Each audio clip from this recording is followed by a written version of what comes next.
오늘 본문은 노아 홍수 사건의 마지막, 그러니까 결론 부분에 해당되는 부분입니다. 우리가 이제 글을 쓰거나 설교를 할 때, 논문을 쓸 때나 결론이라고 하는 것은 지금까지 논지를 폈던 내용들을 정리하거나 혹은 그 내용을 가지고 적용하는 시간입니다. 그러니까 중요한 시간이에요? 그냥 허투루 지나가도 되겠어요? 중요한, 결론은 굉장히 중요한 부분이죠. 그래서 오늘은 노아 홍수가 6장부터 시작됐는데 그 마지막에 결론에 해당되는 부분이기 때문에 중요할까요? 네, 중요하겠죠. 굉장히 중요한 내용입니다. 내용은 저와 여러분이 읽었습니다. 간단하게 말씀을 구두로 드리면 이런 거예요. 어느 날 노아가 포도주를 마시고 술에 취해서 벌거벗은 채로 잠이 들고 말았습니다. 근데 노아의 3명의 아들 가운데 함이라고 하는 아들이 그 모습을 보면서 조롱하면서 자기 두 형제들에게 알린 거예요. 그랬더니 두 형제인 셈과 야벳이 자기의 옷을 가지고 아버지의 방으로 뒷걸음질 쳐서 들어가서 아비의 벌거벗은 하체를 가려주되 얼굴을 돌리지 않고 하체를 보지 않고 가려주고 나왔더라 하는 내용이에요. 그래서 함의 아들 가나안은 저주를 받고, 그리고 셈과 야벳은 축복을 받았더라. 이게 노아 홍수의 뭐라고요? 결론이에요. 자, 묻습니다. 이상하다, 은혜롭다. 시작. 이상하다. 이런 논문 쓰면 안 된다. 이런 설교해도 안 된다. 안 돼요. 안 된다. 좀 당혹스럽지 않습니까? 노아 홍수 사건의 메시지의 결과가 결국 노아가 만취하는 사건으로 끝이 난다? 좀 어울리지 않는 것 같습니다. 함의 아들 가나안이 저주를 받는다. 물론 다음 주에 읽을 10장의 내용에서는 이 부분이 복음으로 밝혀지기에 감사할 따름이죠. 근데 이해가 잘 되지 않습니다. 하지만 우리가 알고 있는 바대로는 성경은 이유 없이 계시되진 적이 없고, 우리의 신앙의 건덕과 우리를 바르게 함과 유익하도록 하기 위하여, 교육하기 위하여, 유익하기에 반드시 계시의 목적이 있기에 오늘은 제가 여러분들에게 이 당혹스러운 이 사건을 통해서 하나님이 노아의 결론과 그 결론을 통해 우리에게 주고자 하시는 영적 메시지 두 가지를 제가 여러분에게 나누면서 교훈을 받도록 하겠습니다. 자, 첫 번째, 이 당혹스러운 사건이 우리에게 주는 첫 번째 메시지는 우리로 하여금 한번 따라해 볼까요? 은혜가 필요한 죄인. 시작. 네, 이것을 깨우치기 위해서 이런 결말이 주어집니다. 다시, 뭐가 필요하다고요? 필요한 누구예요? 여기서 우리가 죄인이라고 할 때는 우리의 신분을 말하는 건 아니에요. 교리강론에도 로마서 강해에도 철로역정에도 제가 설명드렸듯이 이미 우리는 사죄 칭의 새 생명을 받았어요. 하나님 앞에 의인이며 하나님 앞에 자녀가 된 저와 여러분이 이제 앉아있는 우리들인 줄 압니다. 저기서 죄인이라고 하는 것은 단순히 신분을 말하는 것이 아니라 우리의 본성을 말해요. 바꿔 말하면 하나님의 자녀인데 자녀답지를 못하는 것, 그걸 죄인이라 불러요. 그래서 죄인이라 부를 때는 우리의 신분을 나타내는 게 아니고 우리의 본성을 깨우치는 표현이다. 성경은 그렇게 말해요. 그래서 항상 우리의 본성에는 죄가 넘칠되기 때문에 뭐가 필요하다는 거예요? 은혜가 필요하다는 거죠. 좀 설명을 좀 드려볼게요. 노아 홍수 사건이 6장부터 시작되는데 여러분 잘 아시듯이 심판의 원인이 무엇이었습니까? 그렇죠. 6장 5절에 분명히 기록되어 있어요. 죄악이 세상에 가득함과 사람이 마음으로 생각하는 모든 계획이 항상 악하여. 그래서 악한 것 때문에 이 홍수를 내려서 이 땅에 코로 호흡하고 땅을 밟고 있는 모든 사람들을 전부 진멸했다고요. 자, 그런데 그 심판하는 중에 유독 딱 한 사람과 그의 가문만이 구원을 받는데, 그 가문의 이름이 누구라고요? 노아가 어떻게 구원받습니까? 네? 자, 그렇죠. 세상에 그 죄악이 가득하다.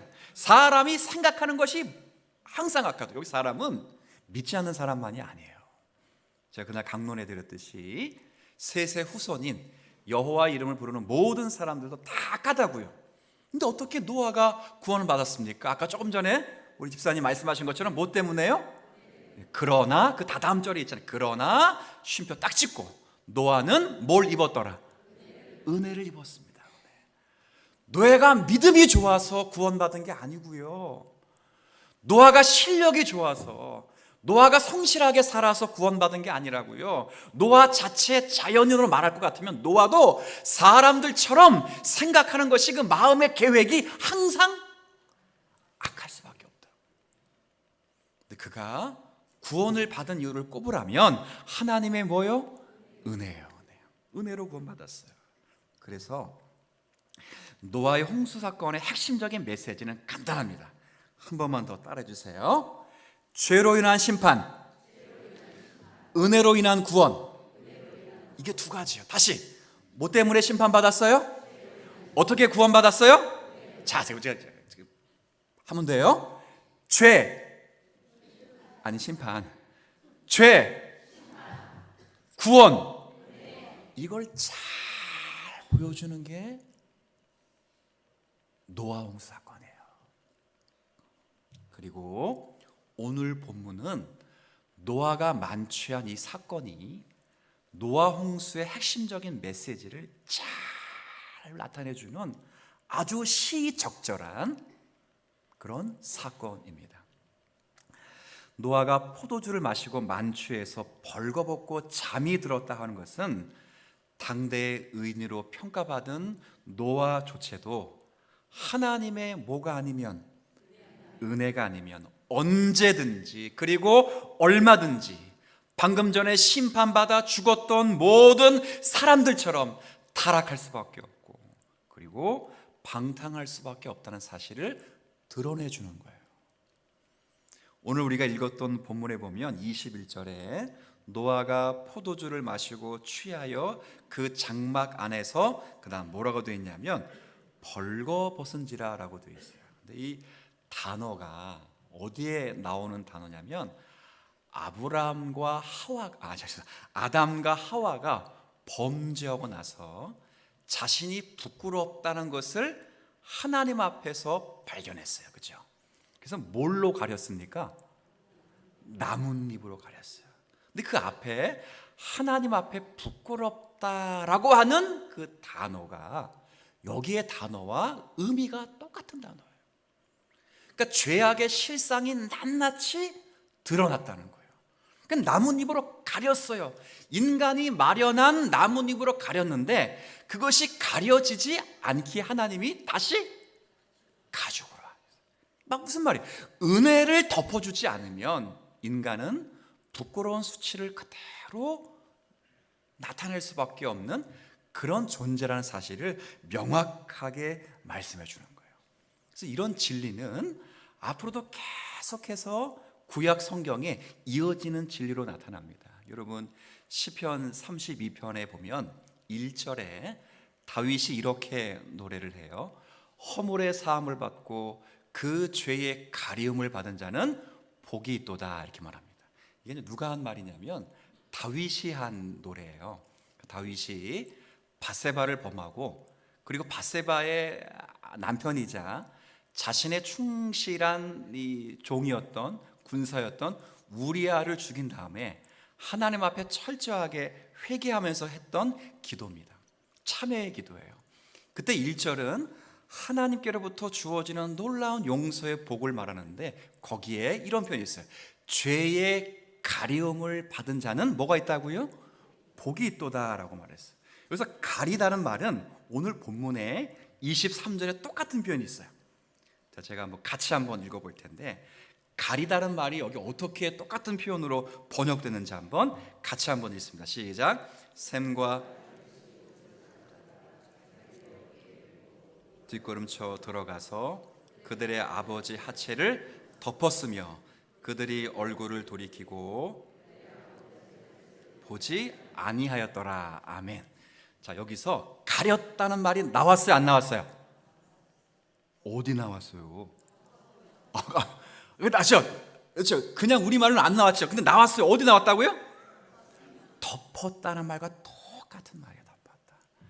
이 말은 하나님이 우리의 허물을 가려주시는 것, 죄를 덮어주시는 것이 복 중에 가장 놀라운 복이에요.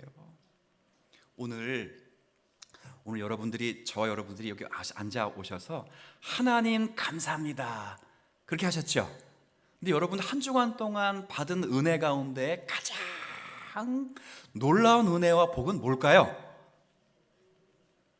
했잖아요. 가려주시는 거라고요. 가려주시는 거. 찬양 많이 해요. 받은 복을 세워보라. 그래서 산다고요. 우리 아들 대학 들어간 거, 지난주 30만 원 보너스 받은 거 막 세요. 아니 그런 복이 아니고요.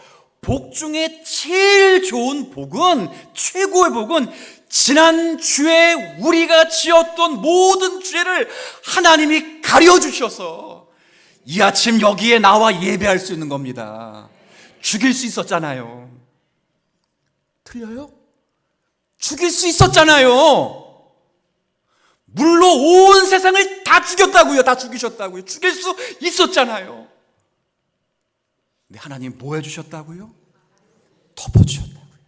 덮어주셨다고요. 목사님, 다른 사람도 덮어준 겁니까? 안 죽고 살아남은 사람, 그런 사람은 덮어준 게 아니고요, 간과했어요. 그리고 쌓아두셨다고요. 그리고 마지막 심판날에 쌓아둔 모든 진노를 다 부어낼 것이지만 여러분들은 쌓아둔 게 아니고요, 뭐 했다고요? 덮어주셨어요. 동이 서에서 먼 것처럼. 성도 여러분, 신자가 누릴 수 있는 최고의 복은 그리스도의 은혜로 말미암아 죄사함 받는 복인 줄 믿으시길 바랍니다. 우리 아까 따라한 거 있어요. 우리는 뭐가 필요하다고요? 다시 한번 고백합시다. 은혜가 필요한 죄인.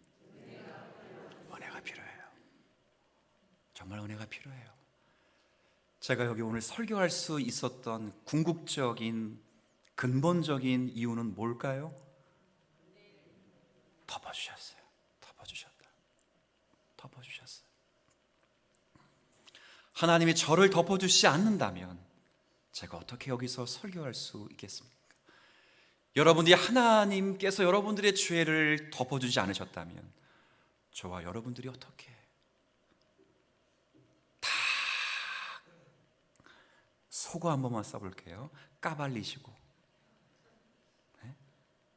다 들추어내면, 죄송합니다, 여기 앉아있는 사람이 있어요? 없어요. 장로님, 집사님, 우리 그런 분 없어요. 장로님, 집사님 가운데 지난주에 술 한잔 하시대? 여기 앉아있을 수 있어요? 길거리에 눈 딱 맞췄어요. 다 뭐 했다고요? 덮어주신 이 아침에 아직도 죄의 짐으로 인하여 무거워하는 성도가 있다면 우리의 죄의 짐을 회개하는 마음으로 주님 앞에 내어놓고 주님의 용서하심을 받는 이 아침이 되기를 바랍니다. 진실로 회개하는 성도들의 기도는 주님이 들으시는 거예요. 바리새인과 세리의 두 기도를 주님 비유로 설명하시면서 이 세리의 기도를 집중하실 때 그 세리는 하늘을 우러러 기도하지도 못했습니다. 가슴을 치며 땅을 향하여 부끄럽게 눈을 들지 못하고 기도하면서, 하나님, 나를 불쌍히 여겨주셔서 나는 죄인입니다. 주님이 그 기도를 들어주셨다고요. 미사오구를 활용했던 수없이 긴 기도, 화려한 기도, 아주 문맥적으로 기가 막힌 그 기도를 들은 것이 아니라 마음을 찢고 진실로 회개했던 그 성도 죄인의 기도를 들으시고 그에게 하나님의 나라를 선포해 주신 거예요. 우리가 많이 부르는 찬양이 있죠. 305장 나 같은 죄인 살리신이라는 찬양이 있어요. 이걸 작사하신 분이 존 뉴턴이라고 하는 분이에요. 목사님이십니다. 근데 이분이 젊었을 때는요, 이분이 노예 무역상으로 있으면서 무역을 했습니다. 노예를 무역한 사람이에요. 그러니까 사람을 사람으로 보지 않은 사람이에요. 폭언, 폭행, 폭력, 뭐 진짜 죄인 중에 가장 나쁜 놈 가운데 한 사람이었다. 근데 이분이 나중에 배를 타고 무역하러 배를 타고 가다가 큰 풍랑을 만나서 딱 한 번 평생에 한 번 기도했다는 거 아니에요. 어릴 때 교회 나간 적이 있어서 기도했대요. 하나님 살려주시면 정신 번쩍 차리고 제가 돌아오겠습니다. 근데 살려줬잖아요. 나중에 목사가 됐어요. 305장 어메이징 그리스라고 부르는 나 같은 죄인 살리신 글 작사하신 분인데 이분이 나중에 돌아가시면서 유명한 말을 남겼어요. 뭐냐? 나는 잘 모르는다. 젊을 때 방황도 하고 방탕도 했기 때문에 신학적으로 뭐가 맞는지 잘 모르지만 나는 확실한 거 두 가지는 안다. 그게 뭐냐? 나는 심각한 죄인이지만 예수 그리스도는 위대하신 구주이시다. 두 가지를 알아. 나는 심각한 뭐라고요? 죄인이지만 예수 그리스도는 위대하신 구주시라고. 그래서 은혜가 필요한 모든 죄인을 주님이 용서하셔서 은혜 가운데 살도록 보존하시는 것입니다. 우리가 그런 자들임을 알고 믿음으로 감사하면서 주님 앞에 나아가시기를 부탁드립니다. 두 번째 이 당혹스러운 이 사건이 주는 교훈은 또 한번 따라해 볼게요. 은혜는 시작 수치를 덮는다. 자, 다시 시작. 네. 첫 번째 교훈이 은혜가 필요한 죄인임을 깨닫게 하시는 것은 노아도 넘어지고, 그죠? 함도 넘어지고 다 넘어진다는 거예요. 그런데 우리에게는 은혜가 필요한다는 사실을 깨우쳤다면, 이제 은혜를 받았다면 은혜 받은 사람의 남다름은 뭐냐? 남의 수치를 덮어준다는 거예요. 덮어줘야 된다는 거예요. 하나님의 은혜가 나의 수치와 나의 죄를 덮어주었기 때문에 내가 살아간다는 것을 깨닫는 사람은 비슷한 처지에 있는 사람들의 죄악들이 발견될 때 똑같이 내가 받은 은혜처럼 덮어주고 있다는 거예요. 노아 만취 사건의 아주 중요한 핵심적인 또 한 사건은 세 아들의 태도입니다. 이 세 아들의 태도가 딱 두 사람과 한 사람으로 나눠지는데, 일단 함을 한번 볼 거예요. 함. 22절에 유명한 두 개의 동사가 나와요. 여러분도 읽고 저도 읽고, 두 가지 동사는 제가 좀 강하게 좀 읽을게요. 같이 읽습니다. 시작. 하체를 보고 밖으로 나가서 그의 두 형제에게 알림해. 자, 두 가지 동사가 나와서 하나는 보고, 두 번째는, 자, 이게 그냥 쓰는 단어가 아니더라고요. 저도 몰랐는데 오늘 설교 준비하면서 조금 원어 보고 또 주석들을 보니까 그냥 단어가 아니더라고요. 여기서 본다는 건 사물을 본다는 게 아니에요. 이런 거와 똑같아요. 만약에 혹시 여러분 가운데 야구가 진짜 재미없다는 분이 계세요? 있죠? 이봉수 목사님? 자, 이봉수 목사님이 지금 TV 앞에서 야구를 봐. 야구. 네? 재미없어요? 그죠? 봐요. 근데 제 이해는 못하지만 지금 뭐는 하고 있어요? 지금 보고 있어요. 근데 저는요, 야구를 여러분도 아시듯이 성경 보는 거 다음으로 좋아하는 사람이에요. 말씀 보고 책 보는 거 다음으로. 그래서 제가 해설을 하면 우리 장로님 가운데 몇 분은 해설위원이 해설한 것보다 더 해설을 잘한다고 그래요. 그리고 제가 요 투수가 다음에는 커브, 슬라이더, 투심, 포심, 페스티벌 던지고, 그럼 정확하게 맞아요. 그럼 맞을 때마다 성경을 깨닫는 그 깨달음의 깊이처럼 막 그냥 짜릿짜릿해요. 제가 봐요. 자, 둘 다 봅니다. 이봉수 권사님도 보고 제가 보고. 이봉승 목사님은 그냥 보는 거고, 저는 뭐 하면서 봐요? 즐긴다는 거예요. 즐긴다. 여기서 보았다는 것은 사물을 본다는 게 아니라 뭐 했다고요? 즐겼다는 거예요. 우리 남 칭찬하는 것보다 남 뒷담화하는 게 더, 제가 한 말은 아닙니다. 아까 어느 언저리에서 한지 모르겠는데 재밌습니다. 오늘 집에 가가지고 저에 대한 칭찬을 한번 가족끼리 한번 해보세요. 1분도 안 돼요. 근데 저에 대한 좀 이렇게 많이 부족한 것을 한번 이야기해 보세요. 뭐 나쁜 얘기 하는 게 아니라, 그러면 너무 많아요. 못생겼다, 뭐 착해가지고, 뭐 심하리도 없어 보인다, 뭐 너무 많을 거라고요. 뭘 말하냐면 이 함이 아버지의 실수를 인정하는 것 넘어서 즐기면서 자기의 쾌락과 오락거리를 삼았다는 거예요. 그리고 만족하지 않고 두 번째, 형제들에게 뭐 했다고요? 알렸다는 거예요. 이 알렸다는 이 단어는, 이건 남의 권위를 훼손하기 위해서 의도적으로 누설했다, 이런 거예요. 그래서 하나님은 이 알린 함만 저주하지 않고 함의 자손까지 저주하면서 이 죄가 얼마나 큰 죄인지 죄의 심각성을 알리는 거예요. 왜요? 자기 아비의 죄를 들춤으로 인해서 아비 두 번째 돌판 계명의 첫 번째 우두머리 계명이 내 부모를 뭐하라고요?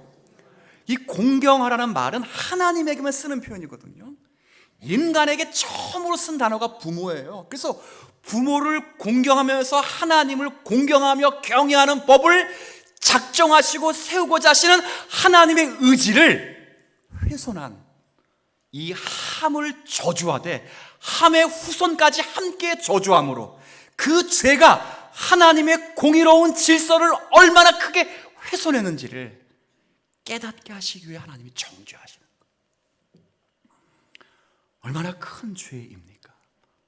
놀라운 건 여기에 반대해서 두 명의 아들은, 아까 우리 한번 읽었어요. 어떤 말씀을 읽었냐면 23절. 자, 다시 한번 같이 한번 읽습니다. 시작. 셈과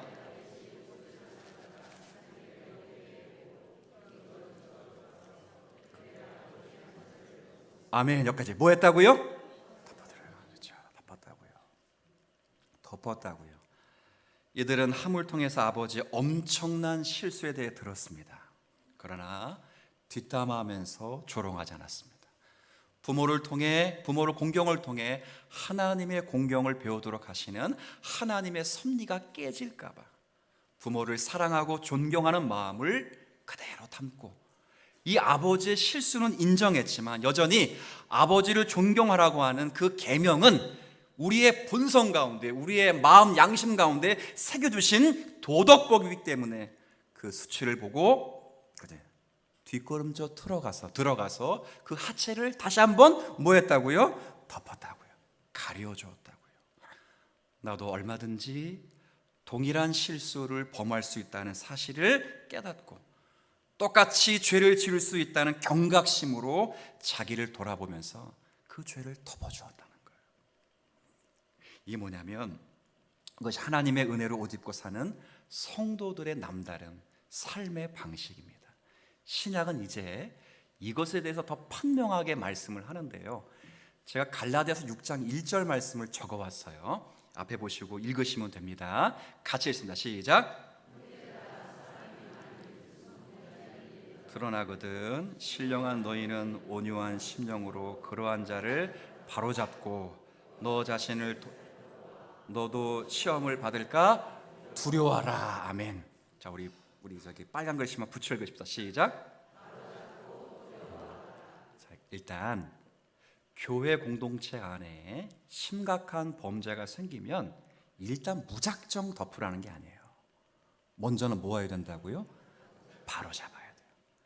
근데 바로 잡는 방법 가운데 중요한 건 너 자신을 살펴보라 라고 말하는 건, 나도 충분히 은혜가 없으면, 은혜가 필요한 죄인이기 때문에 은혜 없으면 그런 죄를 지을 수 있다는 사실을 생각하여 두려워하는 마음으로 바로는 잡는데 어떤 마음으로 잡으래요? 온유한 심령으로 바로 잡으라요. 이게 내용이에요. 이 말씀은 다른 말씀이 아니라 이 세상을 살아가는 동안 신자가 아무리 좋은 신앙을 가지고 있다 하더라도 이 말씀은 죄로부터 완전히 해방된 사람은 없다라고 하는 것을 가르쳐 줍니다. 우리는 다 죄를 지을 수밖에 없어요. 물론 죄를 짓는다고 해서 다시 사망에 빠진다는 이유는 아닙니다. 우리의 구원이 시작된 곳으로, 우리는 운명이 결정된 곳으로 알아요. 우리에게 구원을 허락하신 하나님은 우리에게 주신 구원이 취소되지 않고 반드시 완성되도록 하나님은 지금도 일하시기 때문에 그렇습니다. 그러나 구원의 완성으로 가야 할 우리가 지금 얻은 구원을 우리가 처음부터 완벽하게 담아내지는 못한다는 거예요.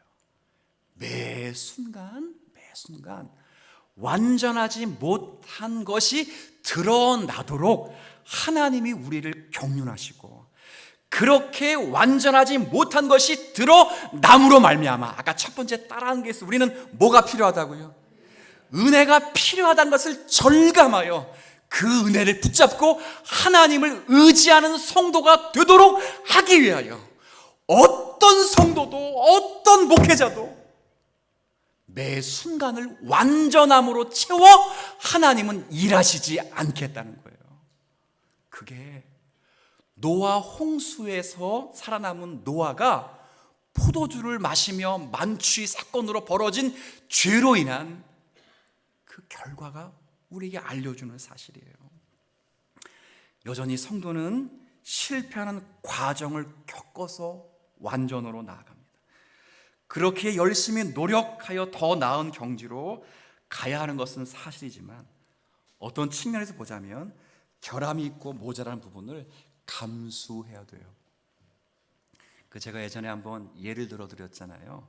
마땅한 예가 없어서, 여러분 예전에 우리가 팔이 이렇게 부러지면 병원 가면 수술해서 깁스를 채우지요. 한번 여러분들이 말씀드렸던 것 같아요. 근데 그 깁스를 팔에 채운 다음에 어디다 주렁주렁 메고 다녔습니까? 왜 그러죠? 모르겠습니다. 지금은 안 메고 다니더라고요. 깁스가 잘 되는지 모르겠는데 옛날에는 꼭 메고 다녔어요. 그죠? 움직이지 말라는 거 아니냐? 함께 감내하고 감수하는 거예요. 그런데 우리가 그렇게 하지 못하는 건, 한번 들어보세요. 우리가 신앙을 너무 단순하게 생각해서 그래요. 그게 뭐냐면, 신앙은 진심과 열심의 문제라, 이렇게 생각을 한다고요. 그래서 믿음은 연약한 믿음으로부터 출발해서 더 깊고 더 높고 더 넓은 경지로 가는 과정 가운데 매 순간마다 완성되지 못한 부분이 남아있다는 사실을 이해하지 못하는 거예요. 그렇죠? 왜요? 신앙이 좋은 것은 진심과 열심이 있었기 때문이고, 반대로 신앙이 나쁜 것은 그 사람에게 진심과 열심이 부족했기 때문에 생겼다고 너무 간단하게 말하는 거예요. 아주 어렵게 여러분이 들을 수 있어서 제가 얘기합니다. 큰일을 당했습니다. 대번 말하죠. 너 요즘 기도? 그걸로 춤을 추는 것입니다. 그건 샤머니즘입니다. 지성이면 뭐라고요? 유치한 것입니다. 하나님은 지성이면 감천이라는 이 단순한 이 세상에 그냥 흘러가는 질서로 담을 수 있는 하나님이 아니시고요. 우리의 구원을 완성할 때 진심과 열심을 바쳐 우리의 구원이 완성되는 법이 없도록 항상 우리의 부분에 주님이 채워주시지 않으면 안 될 부족한 부분을 남겨 그 부분 때문에 하나님을 의존하며 살아갈 수밖에 없는 본성적인 죄인의 심정을 남겨두시는 것입니다. 네, 더운데 너무 혼자 열을 내는 것 같습니다. 그렇죠? 이걸 이해하셔야 됩니다. 신앙이 나쁘면 진심과 열심이 부족한 것이고, 신앙이 좋으면 전심과 열심이 통했나 보다 라고 자기에게 쓰게 생각하는 것 넘어 타인에게 그렇게 접근하지요. 아니라는 겁니다.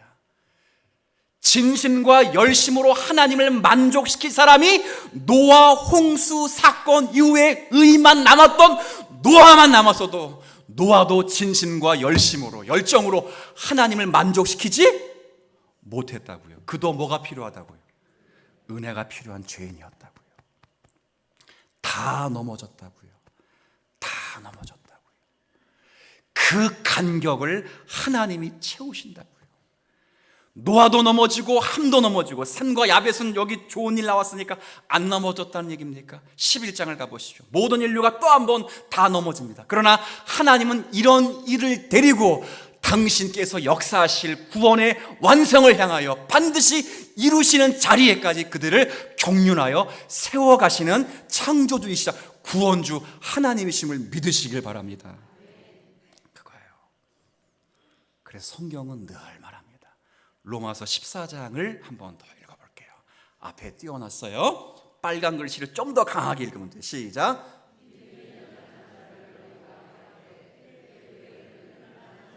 아멘. 빨간 글씨만 시작. 받되 비판하지 마. 믿음이 연약한 사람에서, 교회 가운데 믿음이 연약한 사람 있어요, 없어요? 이 말은 정도에 따라 믿음의 차이가 있을 수 있다는 걸 인정하는 거예요. 그럴 때 믿음이 그 사람보다 상대적으로 낮다고 생각하는 사람들은 그 사람을 받되 뭐 하지 말라고요? 비판하지 말라, 싸우지 말라는 거예요. 무슨 문제냐면, 들어보세요. 로마서 14장이 말하는 이 비판과 이 비평의 문제는 로마 신들에게 제사를 드리고 나온 고기를 먹을 수 있느냐 먹을 수 없느냐로 교회가 나눠진 거예요. 자, 먹을 수 있어요, 없어요? 먹을 수 있어요, 없어요? 나눠지는 거예요. 지금처럼 먹을 수 있다는 사람들은 감사함으로 먹으면 버릴 것이 없다.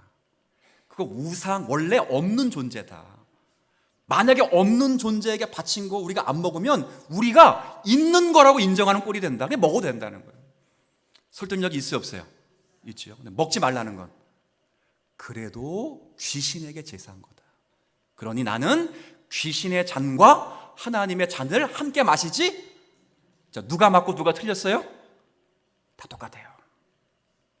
근데 믿음의 강도 교리상은 먹을 수도 있다는 거예요. 근데 그런 사람들이 이 사람을 받으라는 거예요. 받고 품어주라는 거예요. 자기의 경지에, 그러니까 자기가 낫다는 게 아니라 자기의 자리에 오기까지 지금 완성되지 못한 그 부분을 나에게 임하셨던 하나님이, 나에게 응답하신 하나님이 그에게도 임하여 그에게도 응답하셔서 그를 채워가실 것으로 믿고 일단 뭐 하라고요? 받아주라는 거예요. 제가 한번 이런 얘기 들은 적이 있어요. 제가 누군가에게 성경적인 질문을 받을 때 가장 걱정되고 막 아주 곤란한 경우가 이 어린아이들이에요. 또 어른들은 감사하게도 적정과 절도의 원리를 따라 물어봐요. 그래서 그러니까 죄송한데 다 대답할 수 있는 것만 물어보세요. 아직 감사하게. 너무 감사하죠. 근데 애들은 대책이 있어요, 없어요? 하나님이 선악과 따먹을 걸 알면서 왜 만들었대? 설명해도 몰라요. 몰라. 제가 2주 전에 노아 지금 설교하고 있잖아요. 주일날 저녁에 우리 아들에게 얘기했어요.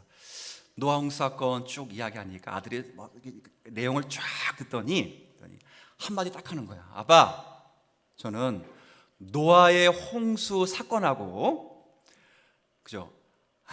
모세가 홍해 바다를 가른 게 안 믿겨진다는 거야. 깜짝 놀랐어요. 제가 너무 충격받았어요. 그래서 제가 너무 충격받아가지고 막 설명했어요. 노아홍 사건이 어떻게 과학적으로 증명됐고 또 물어봤어요.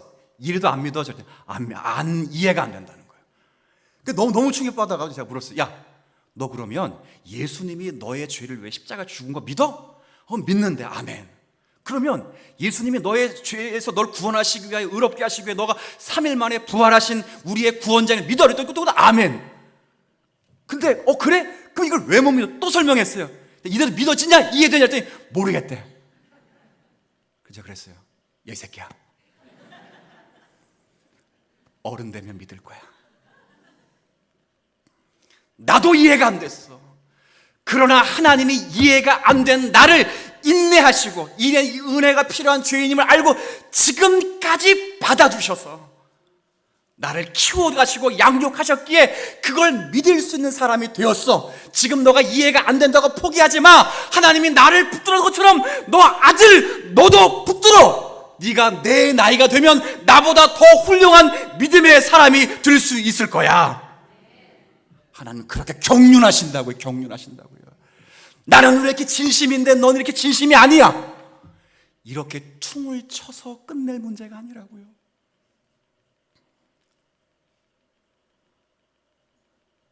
노아의 홍수 사건의 심판의 끝이 이렇게 결과되는 이유는 앞으로 하나님이 자기 백성의 구원의 경륜을 어떻게 이루어 가시는가를 설명하기 위하여 결론을 이렇게 맺고 11장에서는 족보로 그 이야기를 하고 10장에 족보로 이야기하고 11장에는 거기서 인간에게 희망이 없다는 것을 다시 한번 설명하여 12장에 믿음의 조상에 불리는 아브라함을 통해 그 구원을 펼쳐가시는 하나님의 경륜을 보는 것입니다.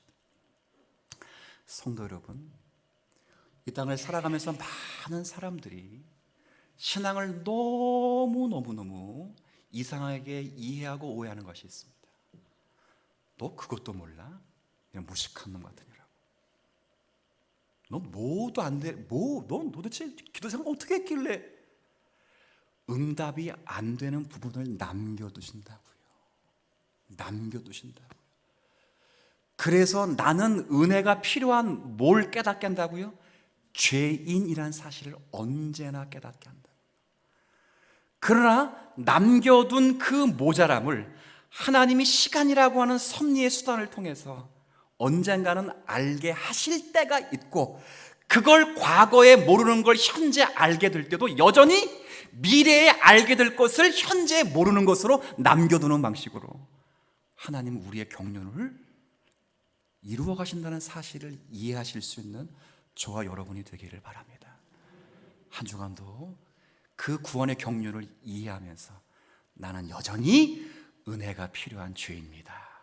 그 은혜를 사모하십시오.